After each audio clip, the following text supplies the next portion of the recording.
চাঁপাইনবাবগঞ্জে cocktail বিস্ফোরণে নিহত হয়েছেন 2 জন, আহত হয়েছেন 3 জন। নড়াইলে এক জামায়াত কর্মীর মোটরসাইকেলে অগ্নিসংযোগের অভিযোগ উঠেছে। এদিকে মুন্সিগঞ্জে জসিমউদ্দিন হত্যাকাণ্ড রাজনৈতিক নয়, বরং পারিবারিক দ্বন্দ্বের জেরে ঘটেছে বলে জানিয়েছে সেনাবাহিনী। প্রতিনিধিদের পাঠানো তথ্য ও চিত্রে ডেস্ক রিপোর্ট।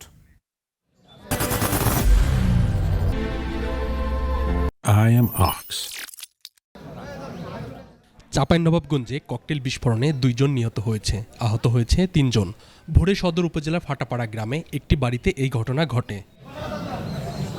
পুলিশ জানিয়েছে ককটেল বানানোর সময় বিস্ফোরণে এই হতাহতের ঘটনা ঘটে। ঘটনাস্থলে কাজ করছে ক্রাইম সিন টিম। আমরা প্রাথমিকভাবে এটা যে কোনো হয়তো ককটেল রক্ষিত অথবা তারা তৈরি করছিল এরকম কোনো বিষয় থাকতে পারে, প্রাথমিকভাবে মনে হচ্ছে সেইগুলো বিস্ফোরিত হয়েই ঘটনাটা ঘটেছে। এদিকে নড়াইলে এক জামায়াত কর্মীর মোটরসাইকেলে অগ্নিসংযোগের অভিযোগ উঠেছে। সদর উপজেলার বিছালী ইউনিয়নে মির্জাপুর দক্ষিণ পাড়ায় রাতের আধারে এই ঘটনা ঘটে। ভুক্তভোগীর দাবি, রাজনৈতিক কারণে তার মোটরসাইকেলে আগুনে দেওয়া হয়েছে। যশোর সদরের নওয়াপাড়া ইউনিয়নে বাহাদুরপুর এলাকায় 2টি বাসে অগ্নিকাণ্ডের ঘটনা ঘটেছে। একটি সম্পূর্ণ পুড়ে গেছে, অপরটি আংশিক ক্ষতিগ্রস্ত হয়। এদিকে মুন্সিগঞ্জে নির্বাচন পরবর্তী সহিংসতায় জসিমউদ্দিন হত্যাকাণ্ড রাজনৈতিক নয়, বরং পারিবারিক দ্বন্দ্বের জেরে ঘটেছে বলে জানিয়েছে সেনাবাহিনী। বিশ্লেষণক্রমে আমরা যেটা পাইলাম সেটা হচ্ছে তাদের মধ্যে এই পারিবারিক দ্বন্দ্বটাই ছিল।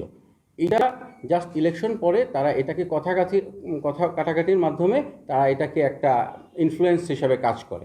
এই ঘটনার পর সেনা টহল জোরদার করা হয়েছে। Monowar Hossain, desk report, 21 television.